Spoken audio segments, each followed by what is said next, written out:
शुभ समाचार में सबसे पहले बात करेंगे गोवर्धन पूजा की। दिवाली उत्सव क्योंकि अभी खत्म नहीं हुआ है, देश भर में दिवाली के बाद गोवर्धन पूजा का उत्सव मनाया जा रहा है। 5 दिवसीय दिवाली पर्व के चौथे दिन गोवर्धन पूजा की जाती है। ये पर्व कार्तिक माह के शुक्ल पक्ष की प्रतिपदा तिथि को मनाया जाता है। इस दिन घरों में गोवर्धन पर्वत और भगवान श्री कृष्ण की प्रतिमा बनाई जाती है। इसके बाद शाम के समय गोवर्धन पर्वत और भगवान श्री कृष्ण की पूजा होती है। उन्हें अन्नकूट और कढ़ी चावल का भोग लगाया जाता है। गोवर्धन पूजा से धन धान्य की प्राप्ति होती है। साथ ही इस दिन का संबंध प्रकृति की रक्षा से भी माना जाता है।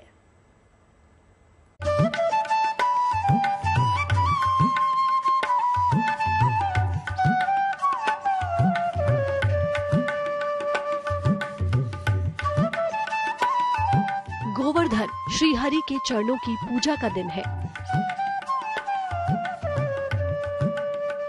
इस दिन भक्तों पर भी श्री कृष्ण की कृपा बरसती है। इस दिन गाय की सेवा और पूजा से लाभ मिलता है।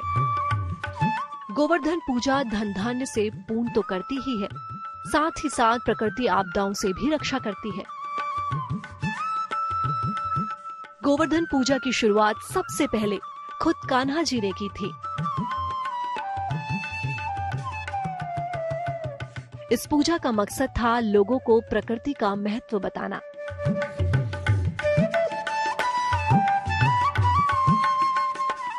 दरअसल पर्वत और गोवंश की पूजा का मतलब प्रकृति की पूजा है। प्रकृति की पूजा घर में संपन्नता का प्रतीक माना जाता है।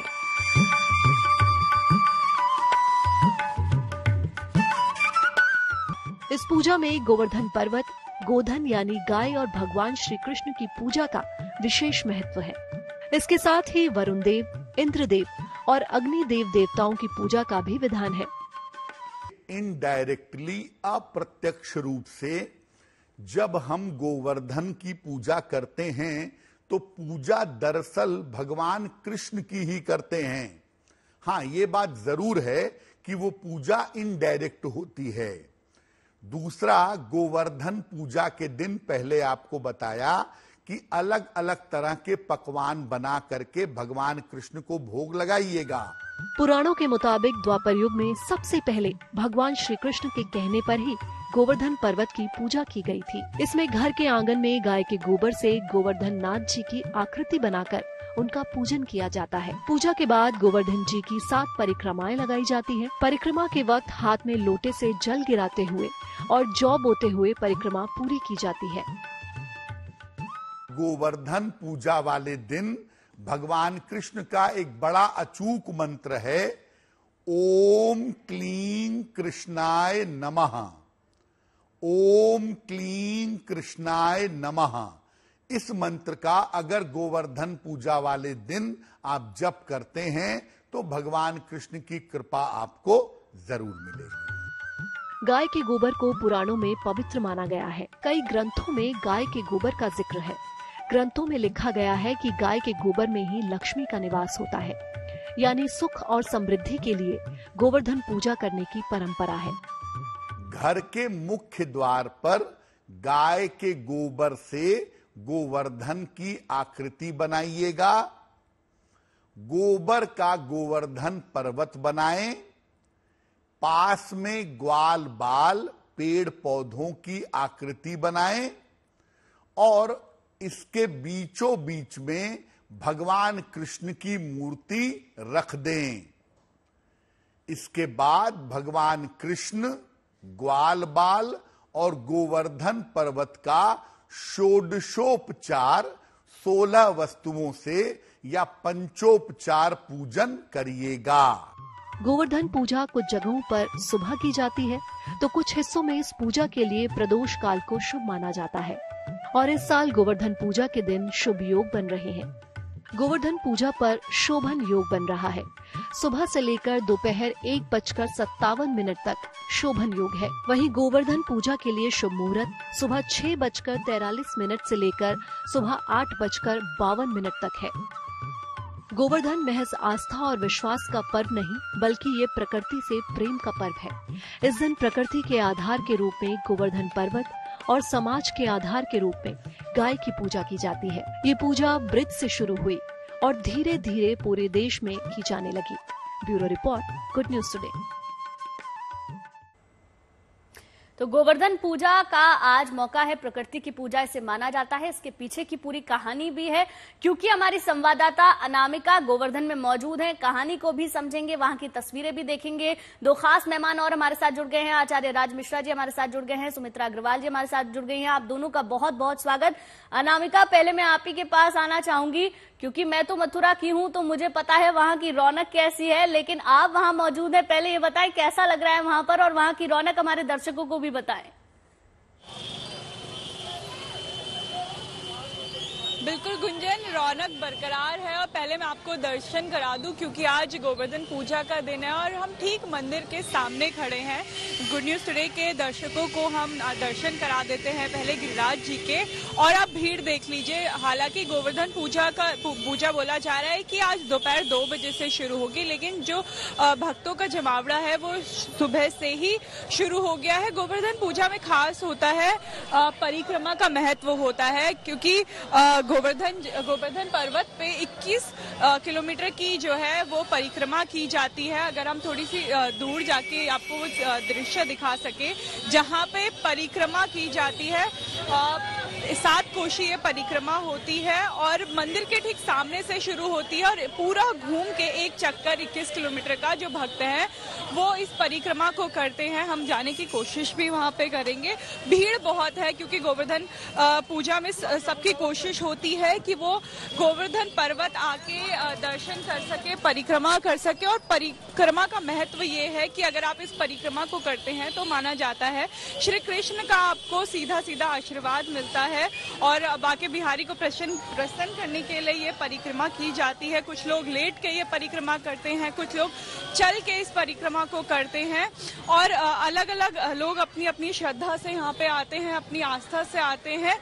आज का दिन खास होता है, क्योंकि अगर आज के दिन ये परिक्रमा की जाए तो भक्तों को इसका सीधा सीधा लाभ होता है, ऐसा माना जाता है। और भारत के अलग अलग राज्यों से यहाँ पे आते हैं लोग। आज के दिन सुबह से भीड़, मथुरा से जब हम आ रहे थे गुंजन, तो ये भीड़ हमें जो भक्तों का जन सैलाब है ये मथुरा से देखने को मिला था। और इस समय गोवर्धन पर्वत में हाल ऐसा है कि पैर रखने की जगह नहीं है। हर जगह भक्तों का जमावड़ा लगा हुआ है गुंजन। बिल्कुल अनामिका, बेहद खूबसूरत तस्वीरें आपने हमें दिखाई और यहाँ स्टूडियो में बैठकर मैं और गुंजन दोनों बैठे और हमें गोवर्धन के दर्शन हो गए, उसके लिए आपका बहुत बहुत धन्यवाद। और अब मैं रुक करना चाहूंगी आचार्य राज्य मिश्रा जी का। राज जी, आपसे जानना चाहूंगी कि मान्यता है कि इस दिन भगवान श्री कृष्ण ने इंद्रदेव का घमंड तोड़ा था और अपनी सबसे कनिष्ठा उंगली में गोवर्धन पर्वत को लेकर ब्रजवासियों की जान बचाई थी। तो इस कहानी के बारे में थोड़ा बताइए। ये बहुत सुंदर, अगर इस चरित्र की बात करेंगे तो ये श्रीमद् भागवत के अंतर्गत प्रारंभ होता है। श्रीमद् भागवत के 10वें स्कंद के अंतर्गत जब आप जाएंगे ना, तो ये पूरी जो गोवर्धन की लीला है वो पूरी तरह से प्रारंभ होती है। और सबसे पहले मैं बहुत धन्यवाद दूंगा जीएनटी और आपकी पूरी टीम, आप सभी को, कि आप लोग इतनी सुंदर सुंदर चर्चाएं जो हमारे धर्म से जुड़ी हुई, जो हमारे सनातन धर्म से जुड़ी हुई है, शायद जिसको आज साधारण व्यक्ति को जानना थोड़ा मुश्किल हो गया। आजकल की भाग दौड़ भरी दुनिया में, भाग दौड़ भरी जिंदगी में लोग शायद धर्म से थोड़ा पीछे होते जा रहे हैं। तो ऐसी परिस्थिति में आप लोग जो ये अच्छी अच्छी जानकारियां लोगों तक पहुंचा रहे हैं, उसके लिए जितना हृदय से आप सबका धन्यवाद किया जाए उतना कम है। मैं चाहूंगा एक बार अपने गुड न्यूज के सभी दर्शकों को कि हाथ जोड़ करके एक बार बहुत श्रद्धा से हम लोग भगवान कृष्ण का स्मरण करें। और भगवान कृष्ण का एक बार श्रद्धा से स्मरण करते हुए उसी दृश्य को याद करते हुए, जब भगवान कृष्ण ने इंद्र के प्रकोप से बचाने के लिए अपने भक्तों को सुंदर अपनी एक कानी उंगली पर गोवर्धन पर्वत को उठा लिया और उसके नीचे आकर के जो समस्त ग्वाल बाल हैं, जो भगवान के सभी दर्शक हैं, वो आकर के सुरक्षित हो जाते हैं। तो उस दृश्य को अपने मन में स्मरण करते हुए और उसके साथ भगवान से ये प्रार्थना करते हुए कि प्रभु जिस प्रकार आपने ग्वाल बालों की सुरक्षा की थी उसी प्रकार हम सब पर अपनी कृपा प्रदान करें, इस प्रकार का भाव मन में लेकर के आते हुए एक बार मैं चाहूंगा भगवान कृष्ण के मंत्र से इसका शुरुआत किया जाए और फिर आगे बहुत सुंदर चर्चा है। तो आज भागवत के उस 10वें स्कंद पर हम चाहेंगे थोड़ा सा चर्चा करें। तो मैं चाहूंगा कि हम सभी लोग जो हमारे साथ दर्शक हैं वो हाथ जोड़ करके एक बार भगवान कृष्ण की प्रार्थना करें। ओम वंशे विभूषित नवनीरदाभात् पीताम्बरादरुणबिम्ब फलाधरुष्ठा पूर्णेन्द्र सुंदर मुखादरविंद नेत्राम कृष्णाम करम किमपि तत्त्वमहं न जाने। श्री कृष्णचंद्र भगवान की जय। तो हम इस चरित्र की जब बात करते हैं, ये उस समय का चरित्र है जब सभी लोग जो ग्वाल बाल हैं, जो गोकुल के सभी लोग हैं, जो भगवान कृष्ण के सखा हैं, जो भगवान के परिवार के लोग हैं, वो इंद्र की पूजा करते हैं और उनको ये लगता है कि इंद्र की कृपा से ही हमारे यहाँ सब कुछ प्राप्त होता है, इंद्र की कृपा से हम अपने जीवन को व्यतीत कर रहे हैं। प्रकृति की अवहेलना करते हैं, शायद प्रकृति का वो सम्मान नहीं कर पाते हैं, लेकिन इंद्र की, जैसे आज भी ऐसी परिस्थितियां होती हैं कि कई बार लोग भगवान की पूजा तो बहुत अच्छी तरीके से करते हैं, लेकिन उस भगवान की पूजा में लोगों को नुकसान या जो प्रकृति को नुकसान पहुंच रहा है उसका हम ध्यान नहीं रखते। बिल्कुल, इसीलिए कहा जाता है राज मिश्रा जी कि प्रकृति की पूजा का आज ये दिन है। इंद्र का घमंड श्री कृष्ण ने तोड़ा था, क्योंकि जो गोकुलवासी हैं वो इंद्र की पूजा करते थे और कृष्ण ने ये बताया कि आप इंद्र की पूजा से बेहतर है प्रकृति की पूजा करें, इस गोवर्धन पर्वत की पूजा करें। और उसके बाद तेज बारिश हुई और अपनी कनिष्ठा उंगली पर, अपनी कन्नी उंगली पर श्री कृष्ण ने गोवर्धन पर्वत को धारण किया। ये पूरी इसकी कहानी है। सुमित्रा जी, मैं आपके पास आना चाहूंगी। आज के दिन लोग घरों में गोबर से गिरिराज बनाते हैं, उनकी नाभि में दिया रखते हैं, कच्चा दूध भरते हैं, जौ वहां पर लगाए जाते हैं। इस पूरे महत्व को समझाएं और जो लोग नहीं जानते हैं वो कैसे अपने घरों में कर सकते हैं, ये थोड़ा बताएं। बिल्कुल, गोवर्धन इस शब्द का अर्थ होता है, दो शब्द से जुड़ा है। गो मतलब गाय और वर्धन मतलब उसका प्रोटेक्शन। तो कृष्ण भगवान ने जब कनिष्ठा उंगली पर जब उठाया गोवर्धन पर्वत, तो उन्होंने सबको प्रोटेक्ट किया। तो आज का दिन गाय का प्रोटेक्शन के लिए तो बहुत इंपॉर्टेंट है। और आपने बहुत अच्छा सवाल पूछा कि जो गोवर्धन पर्वत के पास जाकर आज परिक्रमा नहीं कर सकते वो क्या करें। तो उनके लिए सबसे सरल उपाय है कि वो पहले तो अपने घर का आंगन या फिर मेन एंट्रेंस के बाहर उसे या तो गोबर से साफ करें या फिर क्लीन मिट्टी से, साफ मिट्टी से उस जगह को साफ करें। फिर वहां पे गोबर का गोवर्धन बनाया जाता है, पर्वत के रूप में बनाते हैं। बहुत जन पूरी आकृति बनाते हैं कृष्ण भगवान की, और वहां पर पेड़ पौधे को दिखाने के लिए रुई लगा दी जाती है, ताकि सिंबलाइज करे कि हमने पेड़ पौधे भी वहां पे हम पर्यावरण की रक्षा कर रहे हैं। और वहां पर फूल माला, सिंदूर, अक्षत और जो भी भोग का जो प्रसाद हम दिवाली पे बनाते हैं वो प्रसाद तो चढ़ाते हैं। इसके अलावा अन्नकूट का प्रसाद जरूर बनाएं और बंद दरवाजे में कभी ना बनाएं अन्नकूट का प्रसाद, ये बिल्कुल वर्जित है। तो अन्नकूट का प्रसाद जब बनाएं तो आपका मेन एंट्रेंस का दरवाजा खुला रखें।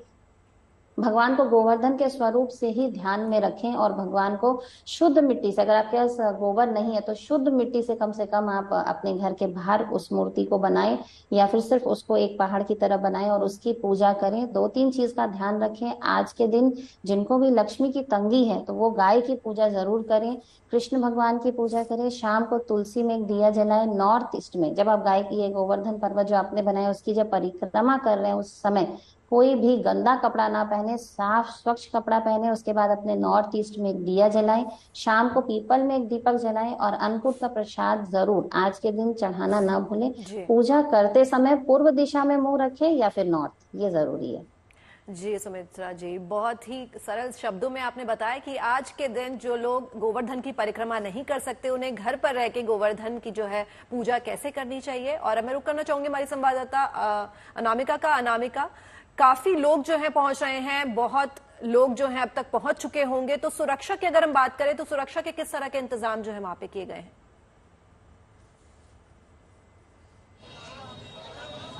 गुंजन, हम आपको एक चीज बताना चाहेंगे कि गोवर्धन पूजा का जो मुहूर्त है वो 2 दिन पड़ रहा है। आज 2 बजे से पड़ रहा है और फिर कल सुबह तक रहेगा, कल दिन तक ये मुहूर्त रहेगा। तो आधे लोग आज आए हैं और कहा जा रहा है, जितने लोगों से हमने बात की, प्रशासन से हमने बात की, तो उन्होंने कहा कल ज्यादा भीड़ आने की जो है आशंका है। फिलहाल जो है बैरिकेडिंग कर दी गई है, जो मथुरा पुलिस है वो यहाँ पे तैनात है, भीड़ को कंट्रोल किया जा रहा है। बैरिकेडिंग बहुत दूर से लगा दी गई थी, 2 किलोमीटर पहले से जो वाहन गाड़ियां हैं उन्हें रोक दिया गया था। सिर्फ जो लोकल ई रिक्शा है वो उनके माध्यम से आ सकते हैं। वैसे तो बहुत दूर से ही परिक्रमा लोग शुरू कर देते हैं, आप तस्वीरों में भी देख रहे होंगे, क्योंकि कहा तो जा रहा है कि कल भीड़ होगी, लेकिन आज क्योंकि कल अन्नकूट का प्रसाद चढ़ेगा, भगवान को भोग लगाया जाएगा, लेकिन आज ही लोगों ने परिक्रमा यहाँ पे शुरू कर दी है। और कहानी जो बताई जाती है कि श्री कृष्ण ने गोवर्धन पर्वत को अपनी छोटी उंगली पे उठा लिया था जब भगवान इंद्र ने अपना प्रकोप दिखाया था। और प्रकृति का जो है उपासना की जाती है, प्रार्थना की जाती है, पूजा की जाती है, इसका महत्व होता है।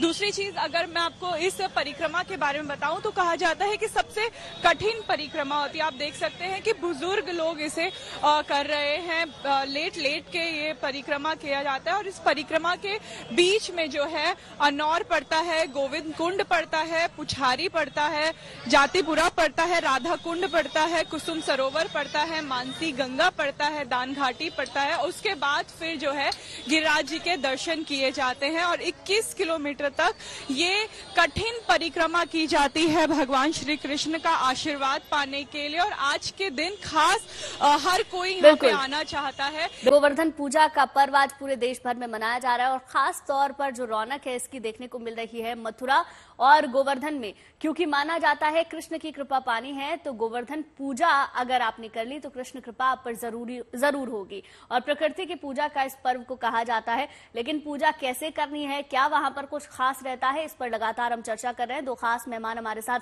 बने हुए हैं। आचार्य जी, आपसे मैं थोड़ा सा समझने की अब कोशिश करूंगी कि 56 तरीके के व्यंजन लगाए जाते हैं श्री कृष्ण को और गोवर्धन नाथ को। 56 तरीके के भोजन लगाने के पीछे की कहानी क्या है? देखिए, क्या था, ये कथा वहां से प्रारंभ होती है जहां पर इंद्र की पूजा जो समस्त जो यदुवंश है वो जाकर के करता है। और इंद्र की पूजा में वो समस्त सामग्रियां जितनी भी हो सकती हैं वो सारी सामग्रियां तैयार की जाती थी और 56 प्रकार की जो सामग्री है वो तैयार की जाती थी। तो उस परिस्थिति में जब वो परिवर्तन किया गया, जब भगवान कृष्ण का बालक स्वरूप है और वो सारी जो सामग्री है वो माता यशोदा जो है तैयार कर रही थी, तो भगवान कृष्ण ने पूछा कि ये किसके लिए बन रहा है। तो माता यशोदा ने बताया कि हम 56 प्रकार के व्यंजन को बना करके और इंद्र को प्रसन्न करने के लिए हर वर्ष इंद्र की पूजा करते हैं। तो भगवान ने कहा कि आखिर ऐसा क्यों, 56 प्रकार का भोजन आप लोग बना करके और इंद्र की पूजा क्यों करते हैं? तो बोले क्योंकि इंद्र हमें हर प्रकार की सुख सुविधा देता है। कुछ मेघों के नाम की सामग्रियां बना करती थी, कुछ जो इंद्र के गण हैं उनके नाम की सामग्रियां बना करती थी। अलग अलग प्रकार की जो 56 प्रकार की सामग्री है उसको तैयार किया जाता था। तो भगवान ने वहां पर फिर माता यशोदा और नंद बाबा और पूरी यदुवंश को ये समझाया कि नहीं सुप्तस्य उद्यमे नहीं सिद्ध्यंती न कार्याणि मनोरथे नहीं सुब्दस्य सिंहस्य प्रविश्यन्ते मुखे मृगा। यानी हमको जो कुछ इस संसार में मिलता है वो हमारे कर्म के हिसाब से ही प्राप्त होता है। परमात्मा भी हमें तभी फल प्रदान करता है जब हम कर्म करते हैं। अगर हम कर्म नहीं करते हैं तो परमात्मा हमको नहीं सुप्तस्य सिंहस्य प्रविश्यन्ते मुखे मृगा, मीन्स अगर शेर भी सोता रहे तो उसके मुख में आकर के कोई जानवर या कोई जो मृग है वो आकर के प्रवेश नहीं करेगा। इसका मतलब है कि हमें उद्यम करना चाहिए। तो इस प्रकार से भगवान ने सभी को बताया कि प्रकृति सबसे इंपॉर्टेंट है, हमें उनकी पूजा करना चाहिए। तो ये हुआ कि आखिर क्या क्या हम भोजन में तैयार कर सकते हैं। तो जो जो जिसकी एक्सपर्टीज थी वहां पर, जिन जिन चीजों में लोग एक्सपर्ट थे, उन सभी चीजों को बनाया। त्योहार है ये प्रकृति से जुड़ा हुआ है, इसीलिए 56 तरह की सब्जियां और फल से जो है हम अन्नकूट तैयार करते हैं। और मैं रुक करना चाहूंगी, अनामिका का एक बार रुक कर लेते हैं। उसके पास कलरफुल तस्वीरें नजर आ रही है, प्लीज। तो अनामिका, किस तरह की तस्वीरें जो है आप हमें दिखा रही हैं, वहां से जो लोग हैं वो दिख रहे हैं कि कितने बेहद जोश में नजर आ रहे हैं और राधे राधे के जो है जयकारे लग रहे हैं। बिल्कुल राधा राधा मैं हो रखा है इस समय गोवर्धन पर्वत। और मैं आपको सीधा सुना देती हूँ, बहुत सुंदर यहाँ पे गीत गाया जा रहा है, भजन गाया जा रहा है। आप गोवर्धन गीत गा रहे थे, आप गोवर्धन गीत सुना। गोवर्धन दान घाटी गिरिराज जी महाराज पास राधे राधे, जय राधे राधे। पूरी भारत में राधे राधे, देश विदेश में राधे राधे, राधे राधे। जन्म जन्म के राधे राधे, आना जाना राधे राधे। 84 लाख जाना आना छुटकारा, बोला राधा रानी की जय। राधे राधे, जय राधे राधे। बिल्कुल अनामिका, भजन कीर्तन संकीर्तन वहां पर चल रहा है। परिक्रमा देते हुए ये लोग राधा नाम जप रहे हैं, क्योंकि कहा जाता है कृष्ण का नाम लेने से पहले आपको राधा का नाम लेना जरूरी होता है। बहुत बहुत शुक्रिया सुमित्रा जी, आपका भी हमारे साथ जुड़ने के लिए। आचार्य जी, आपका भी बहुत बहुत शुक्रिया। अनामिका, आपका भी बहुत बहुत शुक्रिया हमारे साथ जुड़ने के लिए और तमाम ये तस्वीरें दिखाने के लिए। चलिए अब बात कर लेते हैं टीम इंडिया की, क्योंकि टीम इंडिया ने अपने फैंस को दिवाली का गिफ्ट दे दिया है। नीदरलैंड को 160 रनों से हरा के टीम इंडिया विश्व कप में पिछले 9 मैचों से अजय बनी हुई है। इस मैच में जब विराट बॉलिंग करने आए तो उन्होंने विपक्षी टीम के कप्तान को आउट किया तो फैंस की खुशी का ठिकाना न रहा। कप्तान रोहित शर्मा ने भी बॉलिंग में हाथ आजमाया और विकेट भी चटकाए। कुल मिलाकर बल्लेबाजी से लेकर गेंदबाजी तक इस मैच में टीम इंडिया ने खूब धमाल मचाया।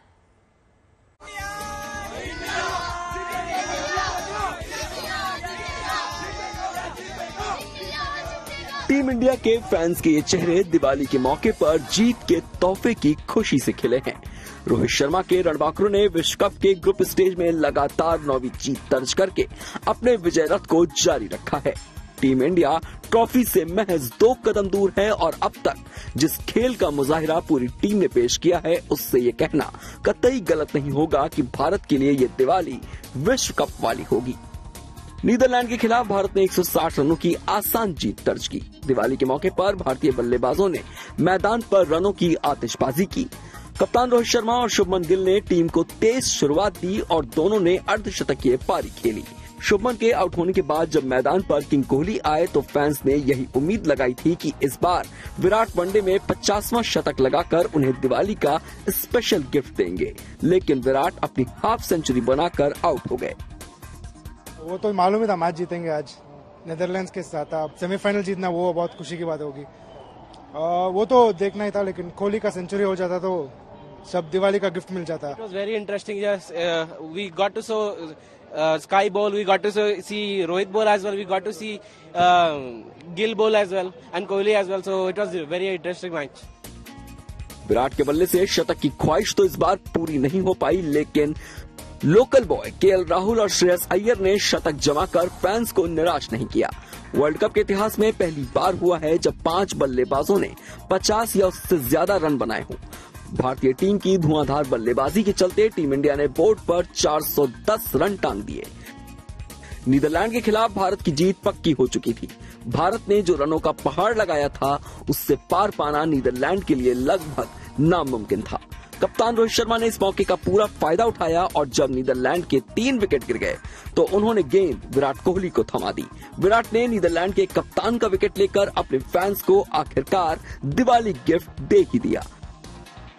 It was super duper. This was my first time in the stadium. It was too good. Seeing Virat Kohli batting and Virat Kohli's bowling was too good. Virat Kohli bowling is आज का match बहुत भारी था sir. बहुत ही India बहुत form में है। इंशाल्लाह इंडिया ही कप ले लेकर आएगी। रोहित ने मैच में 9 बॉलरों का इस्तेमाल किया। इस मैच में सूर्य कुमार से लेकर शुभमन गिल तक ने गेंदबाजी की। आखिर में कप्तान ने भी अपना कंधा खोला और नीदरलैंड्स का आखिरी विकेट अपने नाम कर लिया और इस तरह टीम इंडिया 160 रनों से ये मैच जीत गई। Bureau report, good news today. Uttarakhand में उत्तरकाशी में निर्माणाधीन टनल का एक हिस्सा गिरे हुए 48 घंटे से ज्यादा बीत चुके हैं। टनल में फंसे सभी 40 मजदूरों को बचाने के लिए रेस्क्यू ऑपरेशन युद्ध स्तर पर जारी है। एनडीआरएफ के साथ आईटीबीपी के जवानों ने मोर्चा संभाल रखा है। लेटेस्ट ड्रिल मशीन के जरिए मलबा हटाने का काम वहां पर चल रहा है और उम्मीद है कि जल्द ही मजदूरों को सुरक्षित बाहर निकाल लिया जाएगा। 2 तस्वीरें आपकी टेलीविजन स्क्रीन पर। पहली तस्वीर आप उत्तरकाशी उत्तराखंड से देख सकते हैं।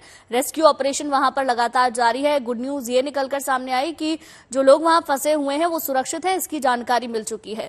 दूसरी तस्वीर, ऑक्सीजन टनल में पहुंचाई जा रही है। उन लोगों से कांटेक्ट बनाने की कोशिश की जा रही है। टनल में जो लोग फंसे हुए हैं वो सुरक्षित हैं, ये जानकारी मिल गई है। उम्मीद की जा रही है आज या कल में जो लोग फंसे हैं उन्हें बाहर निकाल लिया जाएगा।